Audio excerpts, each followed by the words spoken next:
عربی میں ہر حرف کا ایک نام ہوتا ہے اور ان حروف کے نام ہمیشہ خود اسی حرف سے شروع ہوتے ہیں۔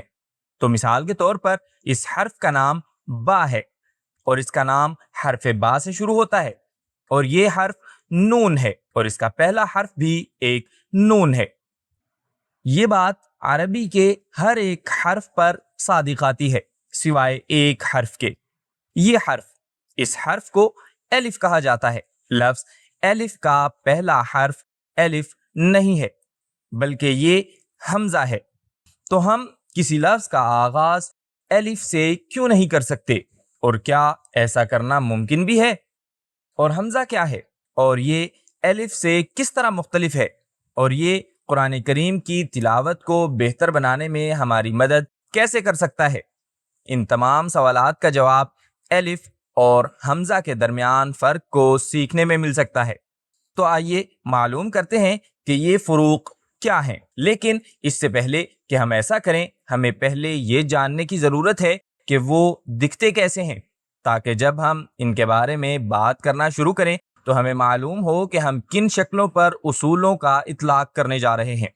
تو قرآن کریم میں اور بنیادی طور پر تمام عربی تحریروں میں الف کی 4 اقسام ہوتی ہیں۔ پہلی شکل صرف عام الف کا حرف ہے جس کے اوپر یا نیچے کچھ نہیں ہوتا، جیسے لفظ قرار میں، اور دوسرا ہے کھڑی زبر جسے عربی میں الف خنجریہ کہتے ہیں، جو کہ وہ چھوٹا سا الف کا نشان ہوتا ہے، جیسے لفظ ھذا میں۔ تیسری شکل مد کے نشان کے ساتھ الف ہے، جیسے لفظ دعا میں، اور جب آپ قرآن کریم کی تلاوت کر رہے ہوں تو اس پوزیشن میں آپ الف کو 5 حرکات کے لیے کھینچ سکتے ہیں، اور الفاظ کے آخر میں آپ بعض اوقات اسے اس طرح دیکھ سکتے ہیں جیسے لفظ علا میں، اور اسے الف مقصورہ کہا جاتا ہے۔ تو یہ وہ تمام شکلیں اور صورتیں تھیں جنہیں ہم قرآن کریم اور دیگر جگہوں پر الف کہتے ہیں، اور جہاں تک حمزہ کا تعلق ہے اس کی 5 اقسام ہوتی ہیں۔ پہلی اور سب سے عام شکل وہ حمزہ ہے جب یہ الف کے اوپر یا نیچے آتا ہے، جیسے لفظ اعرض یا ابراہیم میں۔ دوسری شکل جب حمزہ بالکل اکیلا آتا ہے، جیسے لفظ جاءہم۔ تیسری شکل جب یہ یا کے اوپر آتا ہے، جسے ہم عربی میں حمزہ علی الیا کہتے ہیں، جیسے لفظ اولئک یا فئہ میں۔ چوتھی شکل جب یہ اس نشان کے ساتھ اوپر آتا ہے جو ہمیشہ ان الفاظ کے شروع میں ہوتا ہے جو ال سے شروع ہوتے ہیں، جیسے لفظ الکتاب میں۔ اور حمزہ کی اس قسم کو ہم حمزۃ الوصل کہتے ہیں۔ اگر آپ اس موضوع کے بارے میں مزید جاننا چاہتے ہیں تو ان 2 اسباق کو ضرور چیک کریں، آپ کو لنکس ڈسکرپشن میں مل جائیں گے۔ اور آخر میں حمزہ اس طرح بھی دکھ سکتا ہے، اور یہ قرآن کریم میں ایک ہی مثال میں اس لفظ میں پایا جاتا ہے، اعجمی۔ تو ٹھیک ہے، اب جب کہ ہم جانتے ہیں کہ الف اور حمزہ کیسے دکھتے ہیں، آئیے معلوم کرتے ہیں کہ ان کے درمیان کیا فروق ہیں، اور ان فروق کو سیکھنے کے بعد ہم قرآن کریم پڑھتے ہوئے مختلف شکلوں میں نظر آنے پر ان کا صحیح اطلاق کر سکتے ہیں۔ فرق نمبر 1، الف ایک حرف مدہ ہے جبکہ حمزہ ایک حرف صحیح ہے۔ تو اس کا کیا مطلب ہے؟ اس کا مطلب یہ ہے کہ الف کو جتنا آپ چاہیں کھینچ سکتے ہیں، یعنی یہ قرآن کریم میں حروف مدہ میں سے ایک ہے، اسے 2، 3، 4، 5 یا پھر 6 حرکات تک بھی کھینچا جا سکتا ہے، لیکن حمزہ ایک حرف صحیح ہونے کی وجہ سے کھینچا نہیں جا سکتا۔ اس کی آواز ا ہے، بالکل کسی دوسرے حرف صحیح کی آواز کی طرح، جیسے ب یا ت، انہیں کھینچا نہیں جا سکتا۔ اب اسے مکمل طور پر سمجھنے کے لیے اس مثال پر غور کریں۔ ما قطعتم من لینة او ترکتموها قائمة على اصولها۔ اب کیا آپ بتا سکتے ہیں کہ اس مثال میں آپ کو الف اور حمزہ کی کتنی مثالیں نظر آ رہی ہیں؟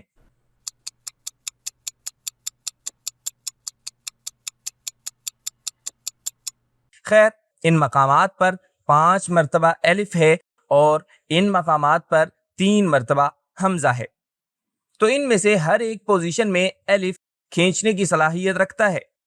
چنانچہ جب میں ما کہتا ہوں تو میں اسے 2 حرکات تک کھینچ سکتا ہوں، کیونکہ اس پوزیشن میں مجھے یہی کرنا چاہیے، لیکن اس لفظ قائمہ میں بھی میں اسے 5 حرکات تک کھینچ سکتا ہوں، کیونکہ یہ ایک حرف مد ہے۔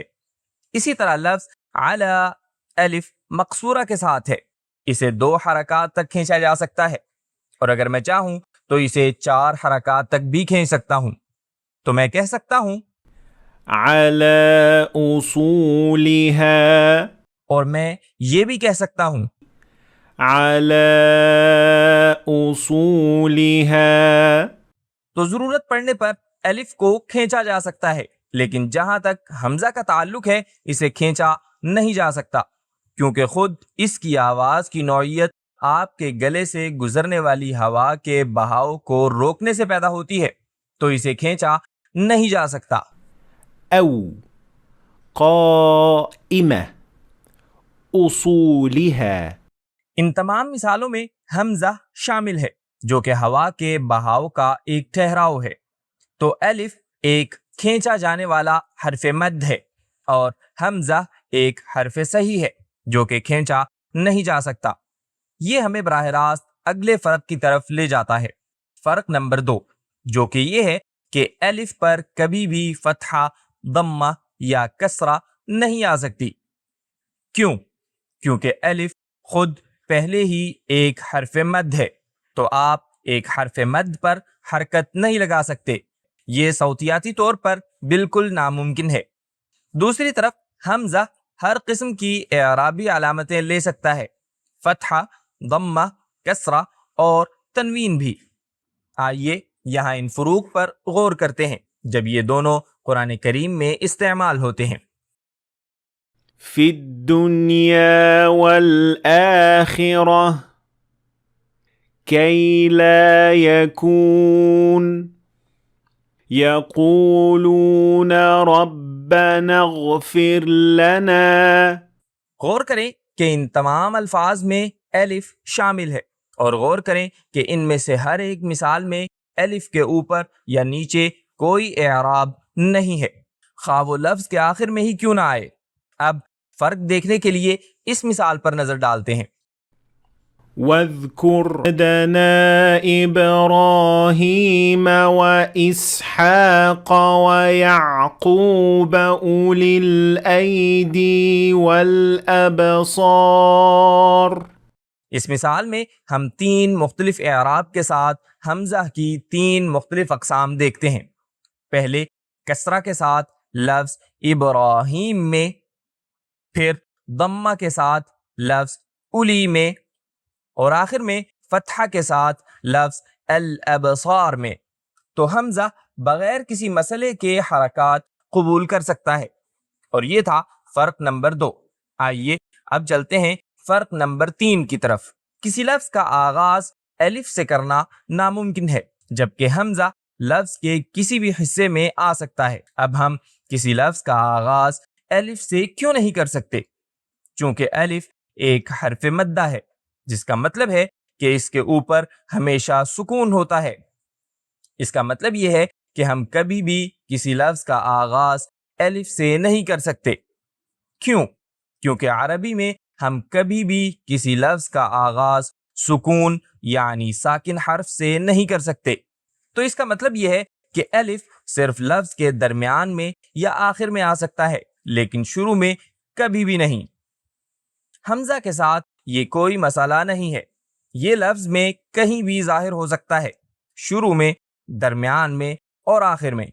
تو یہ حمزہ اور الف کے درمیان 3 بڑے فروق تھے۔ اب اس حقیقت کا مطلب یہ نہیں ہے کہ ان کے درمیان فرق ہونے کی وجہ سے ہم انہیں ایک ساتھ استعمال نہیں کر سکتے۔ دراصل کچھ ایسے مجموعے ہیں جن میں حمزہ اور الف کا استعمال ساتھ ساتھ چلتا ہے۔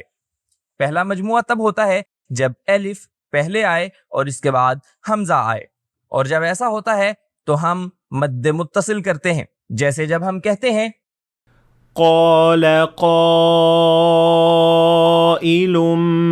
منهم. ایک اور مجموعہ بھی ہے جس میں حمزہ پہلے آتا ہے اور اس کے بعد ایک الف آتا ہے، اور نتیجہ یہ ہوتا ہے کہ ہمارے پاس ایک حمزہ ہوگا جس کے بعد ایک مد طبیعی ہوگی۔ لیکن اگر یہ مجموعہ قرآنی رسم الخط سے باہر ہو تو یہ اس طرح دکھے گا، تاہم قرآن کریم میں ہم اس مجموعے کے لیے یہ نشان اس طرح استعمال نہیں کرتے، بلکہ الف سے پہلے حمزہ لکھا جاتا ہے، جسے ہم قرآن کریم میں بہت سی مثالوں میں دیکھتے ہیں، جیسے اس مثال میں آمن الرسول بما انزل الیہ من ربہ. تو ایک حمزہ اور پھر اس کے بعد 2 حرکات کی ایک مد طبیعی، لیکن ایک حمزہ دوسرے حمزہ کے بعد بھی آ سکتا ہے، جیسے اس مثال میں قل اانتم اعلم ام اللہ. اور یہاں آپ غور کریں گے کہ جب آپ ایک ہی جیسے 2 حروف کو ایک کے بعد دوسرا پڑھتے ہیں تو لفظ بھاری ہو جاتا ہے، انتم۔ اسی لیے اگر ان 2 حمزہ کے بعد حرف عین آئے تو یہ مجموعہ مختلف طریقے سے پڑھا جائے گا۔ کیوں؟ کیونکہ عین کا مخرج حمزہ کے مخرج کے بہت قریب ہے، تو جب ایسا ہوتا ہے تو عرب دوسرے حمزہ کو تھوڑا ہلکا یعنی نرم ادا کرتے ہیں تاکہ آپ کے لیے ان 3 حروف کو ادا کرنا آسان ہو جائے جو کم و بیش ایک ہی جگہ سے ادا ہوتے ہیں، اور یہ قرآن کریم میں ایک ہی مثال میں ہوتا ہے، اور ہم براہ راست دوسرے حمزہ کے اوپر چھوٹا سا دائرہ دیکھ سکتے ہیں جو یہ ظاہر کرتا ہے کہ اس حمزہ کو تھوڑا ہلکا یا نرم پڑھا جانا چاہیے، اس طرح اعجمی وعربی. بجائے اس کے کہ آپ کہیں اعجمی، جو کہ پڑھنے میں کافی بھاری ہے، اور سب سے بڑھ کر اس طرح پڑھنے کی بنیادی وجہ یہ ہے کہ ہم نے اسے براہ راست نبی اکرم صلی اللہ علیہ وسلم سے اسی طرح سیکھا ہے، جنہوں نے اپنے صحابہ کرام رضوان اللہ علیہم اجمعین کو سکھایا، اور ان کے صحابہ کرام نے بالکل اسی طرح اپنے بعد آنے والوں کو سکھایا، یہاں تک کہ یہ آج ہم تک پہنچا ہے۔ تو مختصراً یہ کہ الف اور حمزہ ایک جیسے نہیں ہیں، الف یہ شکلیں اختیار کر سکتا ہے اور حمزہ ان شکلوں میں دیکھا جا سکتا ہے۔ الف ایک حرف مدہ ہے اور اس لیے اسے کھینچا جا سکتا ہے، جبکہ حمزہ ایک حرف صحیح ہے تو اسے کھینچا نہیں جا سکتا، جس کا مطلب ہے کہ الف پر ہمیشہ سکون ہوتا ہے، جبکہ حمزہ اپنے اوپر یا نیچے کوئی بھی اعراب لے سکتا ہے، اور اس کا مطلب یہ ہے کہ آپ الف سے لفظ شروع نہیں کر سکتے، جبکہ حمزہ لفظ میں کسی بھی پوزیشن پر آ سکتا ہے۔ اور آخر میں اگر آپ اب بھی یہ سوچ رہے ہیں کہ کیا حمزہ حروف تہجی میں سے ایک الگ حرف ہے، اور کیا عربی حروف تہجی 28 ہیں یا 29 حروف، تو میں آپ کو یہ بتا دوں اس سوال کا جواب آج تک متنازع ہے، یہاں تک کہ عظیم ترین عربی ماہرین صرف و نحو کے درمیان بھی۔ اور سچ کہوں تو اس سوال کا حتمی جواب جاننے سے الف اور حمزہ کے درمیان فرق کو جاننے اور اس علم کو اپنی قرآن کریم کی تلاوت پر لاگو کرنے میں کوئی فرق نہیں پڑنا چاہیے۔ دیکھنے کا شکریہ، مجھے امید ہے کہ آپ نے آج کچھ نیا سیکھا ہوگا۔ اگر سیکھا ہے تو ویڈیو کو لائک اور شیئر کریں تاکہ دوسرے لوگ بھی فائدہ اٹھا سکیں، اور اگر آپ مزید ایسی ویڈیوز دیکھنا چاہتے ہیں تو ہمارے چینل کو سبسکرائب کریں، اور انشاءاللہ ملاقات ہوگی اگلی ویڈیو میں۔